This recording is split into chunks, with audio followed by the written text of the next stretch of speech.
Hello everybody, welcome back to my channel. मैं हूं नसरीन अख्तर और आज मैं आप लोगों के साथ एक बेल बॉटम पैंट की कटिंग एंड स्टिचिंग शेयर कर रही हूं। आई होप आपको ये पसंद आएगा। तो यहाँ जो आप पूरा ड्रेस देख रहे हैं ना, ये मैंने कॉर्ड सेट तैयार किया है। इसका जो कुर्ती का फैब्रिक है ये मैंने मीशो से लिया था और बहुत अच्छा है। ठीक है, ऊपर मैंने पैटर्न भी बनाया हुआ है। 192 रुपीज़ का ये पूरा 2 मीटर का फैब्रिक था कुर्ती वाला। ठीक है, आप ज़रूर लें, बहुत अच्छा फैब्रिक है ये। अच्छा, पैंट के लिए जो मैंने फैब्रिक यूज़ किया है वो अलग है। यहाँ सिर्फ मैं कुर्ती बता रही थी कि मैंने मीशो से ली है। देखिए कितनी अच्छी है, जीन्स के साथ भी जा रही है। तो 2 इन 1 काम हो जाएगा आपका। अगर आप लेना चाहते हैं तो ज़रूर ले लें। मैंने इसका शॉर्ट वीडियो भी अपलोड करा हुआ है अपने चैनल पे। ठीक है, मैंने एक कॉर्ड सेट तैयार किया था, इसलिए मैंने इसे व्हाइट प्लाज़ो के साथ बनाया है। तो आज उसी की बारी है, प्लाज़ो का फैब्रिक दिखाती हूँ आपको। तो अभी देखिए ये फैब्रिक मैंने जो लिया है ना, ये बड़े अरस का कपड़ा है मेरे पास, मतलब 53 इंचेस इसकी विड्थ थी। अगर आप नॉर्मल अरस का कपड़ा लेंगे तो आप सवा 2 मीटर ले लें या फिर आप 2 मीटर भी ले सकते हैं, लेकिन सवा 2 लेंगे ना तो बहुत अच्छे से बनेगी। ऊपर और नीचे फोल्डिंग भी चाहिए होती है ना। अभी देखें जो ये फैब्रिक मेरे पास था तो इसमें पूरे में ही पिंटक्स पड़ी हुई थी, मतलब मैंने ये डाली नहीं है लेकिन पूरे फैब्रिक में ये पिंटक्स पड़ी हुई थी। तो बस थोड़ा-सा फ़ायदा मैंने भी उठाया। आप कोई पैटर्न बनाएँगे ना तो भी ये कपड़ा यूज़ कर सकते हैं, आपको पिंटक्स डालने की ज़रूरत नहीं है। तो मैंने यहाँ इसको प्लाज़ो बनाया था। अभी देख लीजिए सारे कपड़े को इस तरीके से लंबाई में मैंने बिछा दिया है और 4 फ़ोल्ड में इसको रख लिया है, क्योंकि इसकी विड्थ ज़्यादा थी तो इतनी थी उसी चौड़ाई में मैं अपना प्लाज़ो निकाल लूँगी, ठीक है। अभी देखिए जब मैंने इसको 4 फ़ोल्ड करा है तो 13.5 इंच इसकी चौड़ाई आ रही थी। मुझे कितनी चाहिए? 12 इंच। तो मतलब चौड़ाई-चौड़ाई में ही मेरी पूरी प्लाज़ो का जो सर्कल होता है ना हिप राउंड, वो पूरा निकल आया था। अभी मैं यहाँ पे एक पैंट भी रख के देख रही हूँ कि ये आ रहा है कि नहीं आ रहा है, तो वो भी आराम से आ गया था। जैसा कि आप देख रहे हैं एक्स्ट्रा का फैब्रिक भी थोड़ा मुझे मिल रहा था, तो मैंने इसे इसकी चौड़ाई को ही यूज़ किया है, तो मेरा पूरा फैब्रिक इसमें 1 मीटर यूज़ हुआ है। ठीक है ना? अभी देखिए इलास्टिक के लिए मैं यहाँ पे 2.5 इंच पे निशान लगा लूँगी इस तरीके से। एक लाइन मैंने और ऊपर खींच रखी है, वो मैं बाद में कटिंग कर दूँगी। अभी 1 इंच की मैं इलास्टिक डालूँगी तो इंची टेप को उस लाइन से 1 इंच ऊपर निकालूँगी, 14.5 पे निशान लगाऊँगी। ये मैंने यहाँ पे अपना आसन ले लिया है। अभी जो हिप राउंड चाहिए मुझे वो 12 इंच चाहिए, ठीक है ना? 12 इंच ऊपर लेंगे, 12 इंच नीचे भी लेंगे अभी। अभी देखिए जब मैं इसको 4 फोल्ड में कर रही हूँ तो ये घेरा निकल के मेरा आ रहा था। मतलब 48 का घेरा निकल के आ रहा था। मेरा साइज़ एक्सेल है और परफेक्ट मुझे ये आया था। तो आप भी अगर मेरी तरह हेल्थ में हैं तो आप इस तरीके से रख सकते हैं और बहुत ईज़ी तरीके से इसे मैंने आपको बनाना बताया है। कोई भी पल्ला मैंने यहाँ पे पीछे का बड़ा नहीं काटा है। बस बीच का सेंटर निकालूँगी, उसी को ही आप लेके चलेंगे ना बहुत अच्छे से आएगा। अभी देखिए आसन के साथ यहाँ पूरे कपड़े की चौड़ाई को लेते हुए मैंने यहाँ बीच का सेंटर निकाल लिया है। हम यहाँ पे बेल बॉटम बना रहे हैं, थोड़ा-सा ही चौड़ा रखूँगी मैं पैचा, लेकिन हम उसके लिए जब जब बेल बॉटम बनाते हैं ना तो सेंटर ज़रूर मार्क करते हैं, तभी तो नीचे शेप आएगा हमारा, ठीक है? तो अभी मैंने बीच का सेंटर निकाला, एक लाइन पूरी ऐसे खींच दी है, जैसा कि आप देख रहे हैं। अब नीचे भी हम यहाँ इसी तरीके से सेंटर निकालेंगे। अब यहाँ आप निशान लगा लें लंबाई का, आपको कितना यहाँ पे प्लाज़ो रखना है। मुझे 36 इंच तैयार रखना है। मेरा जो फुल साइज़ है पैंट का वो 38 है, मैं यहाँ शॉर्ट में बना रही हूँ। और 3 इंच मैं यहाँ पे एक्स्ट्रा का मार्जिन लूँगी। अच्छा, एक्स्ट्रा का मार्जिन आपकी मर्ज़ी है कि आप कितना लेना चाहते हैं, ठीक है ना? तो आप यहाँ पे जितना चाहते हैं उतना ले लें। अच्छा, लास्ट में मुझसे गड़बड़ भी हुई है, मतलब प्रेस करी थी ना तब गड़बड़ हो गई थी, वो सब आपके साथ शेयर करूँगी। आप इसी तरीके से बने रहिएगा, क्या हुआ था, क्या करा था, देखिएगा। अब यहाँ पे देखिए, जो सेंटर हमने बीच में आसन के पास लिया है, उसका नाप आप ले लें कितना आ रहा है। मेरा पौने 7 आ रहा था, तो यहाँ पे भी हम इस तरीके से पौने 7 निशान लगा लेंगे। तो ये हमारा पूरा सेंटर निकल आया। अब बीच की एक लाइन सीधी खींच देंगे हम यहाँ पे। आप नॉर्मल प्लाज़ो भी बनाएँगे ना, सिगरेट पैंट बनाएँगे, तब भी आप ऐसे ही निशान लगाते हैं बीच का सेंटर निकाल के। अभी देखिए, अब आपको पैचा कितना रखना है वो आप डिसाइड करेंगे। यहाँ 10 इंच पैचा रख रही हूँ। आपको बताया ना कि बेल बॉटम ज़्यादा मैं लूज़ वाली नहीं बनाऊँगी। तो अभी देखें 5 इंच लाइन के इस तरफ और 5 इंच लाइन के उस तरफ हम निशान लगा लेंगे यहाँ पे, और थोड़ा-थोड़ा हम यहाँ पे एक्स्ट्रा का मार्जिन भी ले लेंगे पौन-पौन इंच। अभी आप ये देखें कि कपड़ा इतना चौड़ा है कि मैं यहाँ पे एक्स्ट्रा का मार्जिन भी रख रही हूँ, तब भी मुझे यहाँ पे परफेक्ट आ गया था। इसीलिए मैंने ये लंबाई में यूज़ किया है कपड़े को। अब आप ये वाली फंटी ले लें। अच्छा, जब आप अच्छे से शेप चाहते हैं ना, तो आप फंटी यही वाली यूज़ करेंगे। यहाँ पे सीधी फंटी आपके किसी काम की नहीं है। अब यहाँ मैंने निशान लगा लिया है और एक्स्ट्रा का जो मार्जिन लिया था, उसको भी मैंने यहाँ आसन से मिला दिया है। बस इसी तरीके से फंटी को रखेंगे और आप इस तरीके से फिर से भी निशान लगा लेंगे। अभी देखिए मैं आपको रख के दिखा रही थी कि काली वाली फंटी रखी है ना, उसका हमें कोई यूज़ नहीं है, हम यहाँ पे शेपर से ही लगाएँगे निशान को। अब आप सिर्फ़ निशान पे ध्यान दीजिए कितना इसका लुक आ गया है, पूरा बेल बॉटम का इसका लुक आ गया है, ठीक है? ज़्यादा चौड़ा रखना चाहते हैं ना, तो कपड़ा तो वैसे भी आप दूसरी तरीके से बिछाएँगे, फिर इस तरीके से लंबाई में कपड़ा मतलब इसकी विड्थ ज़्यादा थी तो मैंने ऐसे बिछा रखा है, वरना नॉर्मल विड्थ में कपड़ा तो उसी तरीके से बिछता है। बता रही हूँ आपको कि देखिए 1 मीटर कपड़ा मेरा यूज़ हुआ था यहाँ पर। तो कहीं आपको चौड़ा कपड़ा मिल जाए ना तो आप ज़रूर ले लें, कम कपड़े में ही आपका ड्रेस बन के तैयार हो जाता है। अभी देखें एक्स्ट्रा का सारा मार्जिन काट रही हूँ और यहाँ पर ये आसन की साइड भी कट कर रही हूँ। आप अगर इसमें रुमाली लगाना चाहते हो, ज़्यादा हेवी साइज़ आपका हो, तो आप यहाँ रुमाली लगा लें, उतना कपड़ा आपका और खुल जाएगा। जहाँ-जहाँ निशान लगा रखे हैं, वहाँ कट लगा लेंगे। अभी देखिए ये कंप्लीट हो गई है हमारी कटिंग और यहाँ सिलाई के लिए आई हूँ ना, तो उधम देखिए आप, मतलब कपड़ा छोड़ ही नहीं रहे थे ये बच्चे। ठीक है? बड़ी मुश्किल से इन्हें हटाया है, उतारा है टेबल से नीचे और फिर जाके आपको अभी आगे बताती हूँ। अच्छा मैंने इसमें पॉकेट भी लगाई है। वो मैंने उस टाइम आपको नहीं बताई थी, अब बता रही हूँ क्योंकि डिटेल में ज़रा बताना है मुझे। यहाँ देखिए बता रही थी कि पहले आसन सिल लेंगे फिर पॉकेट लगाएँगे, लेकिन पॉकेट हम यहाँ पहले लगाएँगे। अब देखिए, पॉकेट का निशान मैंने आपको वहाँ लगा के नहीं दिखाया था। क्या करना है ना, आज थोड़ा दूसरी स्टाइल की पॉकेट लगाएँगे और बहुत आसान तरीका है ये। 8.5 इंच का चौड़ाई का कपड़ा था मेरे पास तो मैंने ले लिया है, इसीलिए आपको विड्थ नाप के दिखा भी दी है। 9 इंच की चौड़ाई का हो, 10 इंच का हो, ले लें आप। अभी देखिए, जब हम पॉकेट में हाथ डालते हैं ना, तो 6 इंच की हमें खुला साइड चाहिए होता है। यहाँ मैं 6.5 ले रही हूँ, ठीक है? विद मार्जिन ले रही हूँ इस तरीके से। अब आप हाथ को इस तरीके से रखेंगे और आपको ड्रॉ कैसे करना है, हम यहाँ पॉकेट को ड्रॉ कर रहे हैं।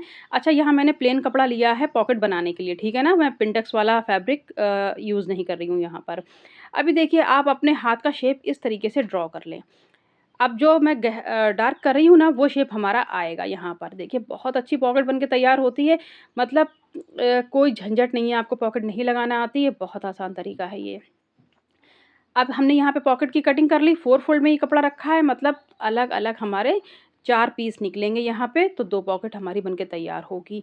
अभी देख लीजिए, अब इसको काटना कैसे है, इस तरीके से आधा इंच का मार्जिन आप लेंगे और कटिंग कर देंगे। आधा इंच का मार्जिन क्यों ले रहे हैं? क्योंकि हमें सिलाई में भी तो कपड़ा दबाना है थोड़ा-सा, फिर हम पॉकेट को इंटरलॉक भी करते हैं, तो इसलिए चाहिए होता है। बीच से भी हम यहाँ पे कट कर देंगे, इसे अलग-अलग कर लेंगे। ये देखिए। आपको ये मुश्किल लग रही हो तो आप सीधी वाली लगा सकते हो तो आप वो लगा लें। अब देखिए मैं बता रही हूँ कि इसे लगाना कैसे है। ऊपर का हमने निशान लगा लिया है 2.5 इंच पे जो लगाया था, ठीक है? अच्छा ये उल्टी साइड है तो आपको उल्टी साइड पे नहीं लगानी है, यहाँ सीधे कपड़े पे आपको पॉकेट को अटैच करना है। एक तरफ हमारा आसन हो गया और एक तरफ हमारी पॉकेट लगेगी। अब यहाँ पर भी मैं 2.5 इंच पे निशान लगा ले रही हूँ जो हमने इलास्टिक के लिए लगाया था ना पहले, तो वो मैं हर तरफ लगा लूँगी, मतलब हर प्लाज़ो पे लगा लूँगी क्योंकि हमारे 4 पीस अलग-अलग कटे हुए हैं। अब 2.5 इंच के बाद 1.5 इंच पे मैंने एक निशान लगाया है जैसा कि आपने अभी देखा है, ठीक है ना? तो वहाँ से हम पॉकेट को स्टार्ट करेंगे। अभी देखिए मैं इसको पलट रही हूँ कि आपको अच्छे से समझ आ जाए। पॉकेट उठा लें आप और देखिए इस तरीके से रखेंगे। आप यहाँ ये बात ध्यान दें, जो ज़्यादा शेप आ रहा है ना पॉकेट में, वो हिस्सा नीचे रहेगा, ठीक है? ज़्यादा थोड़ा-सा गहराई सी आ रही है, वो नीचे रहेगा। अब पॉकेट हमने वैसे रखी थी ना, जैसे अभी आपको दिखाया, बस इसके ऊपर पलट देंगे और जो चॉक चला रही हूँ, बस ऐसे ही सिलाई मार देनी है आपको सीधी-सीधी, ठीक है ना? यहाँ से हम डबल स्टिच करते हुए सिलाई करेंगे और फिर पॉकेट को जब खोलेंगे तो आपकी पॉकेट बन के तैयार हो जाएगी। फ़िलहाल पिन लगा रही हूँ यहाँ पे। अब इस सब में मैं आपको लगा के दिखाऊँगी कि कोई कन्फ्यूज़न आपको ना रहे कि लगनी कैसे है। अब यहाँ हम ऐसे लगाएँगे सिलाई को और ऐसे पलट देंगे, ठीक है? सीधी तरफ से आपको यहाँ पे अटैच करनी है पॉकेट। उल्टी साइड आप ना अटैच करें, सीधी साइड अटैच करें। अभी देखिए दूसरे पे प्लाज़ो में भी मैं आपको लगा के दिखा रही हूँ इस तरीके से कि आप ज़रा भी कन्फ्यूज़ ना हो कि कैसे क्या करना है। एक में लगा के दिखाया, एक में छोड़ दिया। तो यहाँ सब में पहले मैंने बेल्ट का निशान लगा लिया है, फिर उसके बाद फिर से 1.5 इंच का निशान लगा रही हूँ। 1.5 का नहीं लगाना चाहते 2 का लगा लें, कोई प्रॉब्लम नहीं है। अभी देखिए फिर से यहाँ पे हम ऐसे करके आएगी, आप ध्यान दें पॉकेट की जो गहराई है वो नीचे को आ रही है, ज़्यादा तो गहराई में कटा हुआ है। ऐसे सिलेंगे ना, अब पलट देंगे इसके ऊपर। जो निशान लगाया है उसके ऊपर पॉकेट की कॉर्नर को रखेंगे और फिर से वही पिन अप भी कर लें आप और चॉक से निशान भी लगा लें कि आपको इतनी ही सिलाई में इसको देना है, ठीक है? मैंने आपको मतलब बड़ा डिटेल में बताने की कोशिश की है कि ऐसे-ऐसे आपको पॉकेट लगानी है। वो वाली पॉकेट आप नहीं लगा पाते हो ना, तो ये तो बहुत ही आसान है। आप कुर्तों में भी ऐसे ही लगा सकते हैं, प्लाज़ो, पैंट किसी में भी आप लगाएँ। तो इस तरीके से हाथ रख के पॉकेट को काट लें और ऐसे अटैच कर लें।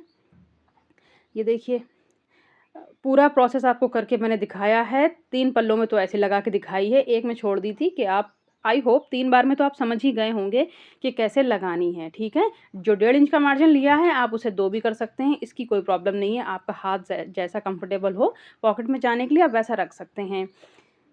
अभी देखिए मैं तो बोलते-बोलते थक जाती हूँ इतना। अभी देखिए सिल के भी दिखा रही हूँ आपको कि किस तरीके से इसको स्टिच करना है। जैसा निशान लगा के दिखाया था सेम, कुछ भी बदलना नहीं है। सेम ऐसे ही आप एक के बाद एक सिलते चले जाएँ। ये देखिए पिन लगाया था, हटा रही हूँ, डबल स्टिच कॉर्नर पे कर रही हूँ और दूसरी तरफ भी डबल स्टिच कर रही हूँ कि पक्की सिलाई लगनी चाहिए, उधड़े ना ये। चारों पल्ले मैंने इसी तरीके से सिलाई कर लिए थे। ये देखिए आप। अच्छा पिंटक्स वाला ये फैब्रिक है ना तो काफ़ी थोड़ा-सा स्ट्रेचेबल भी है और लास्ट में मैंने इसे प्रेस से जला दिया था, वो भी आपको लास्ट में देखने को मिलेगा, बने रहिएगा इसी तरीके से। अभी देखिए पॉकेट वगैरह मैंने चारों पल्लों में लगा ली है, अब मैं इसका आसन स्टिच कर लूँगी। रुमाली लगाना चाहते हो तो अब आपकी रुमाली भी यहीं पर लगेगी, मैंने नहीं लगाई है। अभी देखें, आप रुमाली जब भी आप आसन को जब भी सिलें तो डबल स्टिच ज़रूर लगाएँ, ठीक है? क्योंकि एक बार कोई चीज़ खुलेगी ना तो उसके साथ फिर 1-2 चीज़ें और खोलनी पड़ती हैं, तो मैं कभी भी सिंगल स्टिच नहीं लगाती हूँ, डबल ही लगाती हूँ। तो आप भी अपना काम पक्का करें कि बार-बार आपको कोई प्रॉब्लम नहीं आनी चाहिए कि ये खुल गया। आप किसी और का भी सिलेंगे ना तो भी ये है कि अरे भई आपने कैसा सिला था, ये तो खुल गया है। ठीक है? तो आप डबल सिलाई यहाँ पे लगा लेंगे तो बहुत मज़बूती से सिल जाएगा। अभी बस ऐसे ही हम दूसरा पल्ला भी तैयार कर लेंगे। पॉकेट हमारी लग चुकी है। अब हम यहाँ पे थोड़ा-थोड़ा ही काम बाकी है, वो सब करते चलेंगे। यहाँ देखें आप, ज़मीन पे रख के आपको दिखा रही हूँ कि अब करना क्या है। ठीक है? एक पल्ला हमने बिछा दिया है, उसके ऊपर हम दूसरा पल्ला रखेंगे। अब यहाँ पे पॉकेट को सिलाई कैसे करना है वो मैं आपको बता रही हूँ, काफ़ी बारीकी से बताने की कोशिश की है। देखिए, ऊपर जो मैंने निशान लगाया था ना, वहाँ से चलते हुए आएँगे और आधा इंच का मार्जिन हम पॉकेट में जो हमने रखा था वही लेंगे और जैसी डिज़ाइन पॉकेट की है, आधा इंच का मार्जिन लेते हुए पूरी पॉकेट सिल देंगे। जैसा कि आप निशान लगा दिख रहा है आपको, वैसा ही आपको करना है। ठीक है? अब यहाँ पर आएँगे फिर यहाँ से ऐसे मोड़ देंगे। मुझे बताने में आप मतलब आपको लग रहा हो मैं सही से बता नहीं पा रही हूँ, तो आप मेरी चॉक को देखिए। किस तरीके से जहाँ डबल फिंगर कर रही हूँ ना मैं, वहाँ पे क्या है ना हमें डबल स्टिच लगानी है। ऐसे ही हम दूसरी साइड भी करेंगे। ऊपर से सिलाई मारेंगे, पॉकेट तक आएँगे, आधा इंच का मार्जिन रखा है पूरे में हमने। राउंड में इस तरीके से हम पॉकेट को सिलाई कर कर देंगे और बंद कर लेंगे। ठीक है? ऐसे बिल्कुल राउंड में जैसा हमने कटिंग करी है वैसे ही। अब यहाँ पे डबल स्टिच लगाएँगे और यहाँ से नीचे चले जाएँगे। जब नीचे यहाँ से जाएँगे ना तो पूरी प्लाज़ो को सिल देंगे हम लास्ट तक। अब आपको पास से दिखा रही हूँ, चौक का निशान देखिए आप किस तरीके से आ रहा है। ठीक है ना? मतलब मैं चाह रही हूँ कि आपको समझ आ जाए बस, इसलिए पास से दिखा रही हूँ और जो ये हिस्सा खुला हुआ है ना, यहाँ हमारा हाथ जाएगा तो यहाँ आपको सिलाई नहीं लगानी है बिल्कुल भी, ये ओपन ही रहेगा।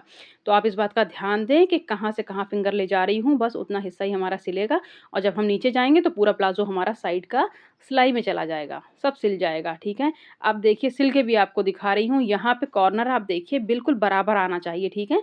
तो आप इस बात का ध्यान रखें। अच्छा पॉकेट हमने स्टार्टिंग में बराबर निशान लगा के लगाई थी, तो वो सिलाई में भी बराबर आएगा, ठीक है? आप आगे-पीछे ना करें, थोड़ा-सा फिर इधर-उधर पॉकेट हमारी हो जाएगी। अब देखिए सुई को अंदर रखते हुए ही आप पॉकेट के लिए यहाँ पे मोड़ेंगे और डबल स्टिच लगाएँगे, यहाँ पे पक्का कर लेंगे और जैसा निशान लगा है उसके ऊपर पूरा राउंड में पॉकेट के ऊपर घुमा देंगे। पक्की सिलाई लगाएँगे, आप यहाँ पर डबल स्टिच लगाएँगे पूरे प्लाज़ो में, ठीक है? साइड की फिटिंग कर रहे हैं ना, तो डबल स्टिच करते हुए ही करेंगे। क्योंकि एक स्टिच में हो सकता है कि आपके पॉकेट खुल जाए, ठीक है? इसलिए मैंने डबल स्टिच करी थी और पॉकेट में इंटरलॉक कर लिया था कि बिल्कुल फ़ोन वगैरह थोड़ा-सा भारी होता है कि कहीं की भी टाँका खुल ना जाए, कुछ गिर ना जाए। तो अभी आप इस तरीके से यहाँ पे भी देखिए सुई को अंदर रखा है मैंने और डबल स्टिच करी है और पूरा प्लाज़ो हम यहाँ नीचे तक सिलाई कर देंगे। अच्छा आप सोचेंगे कि आपने पीछे का पल्ला बड़ा क्यों नहीं रखा है? मेरा क्या है ना अगर हिप राउंड हमारा हैवी होता है ना तो मेरा थोड़ा टमी फैट भी है। तो मुझे इस तरीके के सिंपल प्लाज़ो भी अच्छे से आ जाते हैं, कहीं भी कुछ उठता नहीं है। तो मैं अपने लिए तो सिल लेती हूँ, अगर किसी कस्टमर का होता है तो फिर मैं उनका पीछे का पल्ला बड़ा रखती हूँ। तो उनको भी फिर बिल्कुल ठीक आ जाता है, ठीक है ना? अगर आपका भी कुछ ऐसा ही है कि पीछे का हिप साइज़ भी है और आगे टमी फैट भी है, तो आप भी ऐसे रख सकते हैं, कोई प्रॉब्लम नहीं आती है, अच्छे से आ जाता है ये।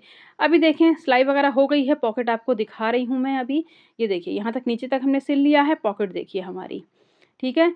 अब प्रेस वगैरह फिर आप कर लेंगे तो ये अच्छे से फिनिशिंग आ जाएगी। मैंने प्रेस नहीं करी है क्योंकि मैं पहले ही कपड़ा जला चुकी थी, इसलिए मैंने इस पूरे प्लाज़ो पे प्रेस नहीं करी है। मतलब एक बार कर ली थी तो वो जल गया था, फिर उसके बाद नहीं करी मैंने।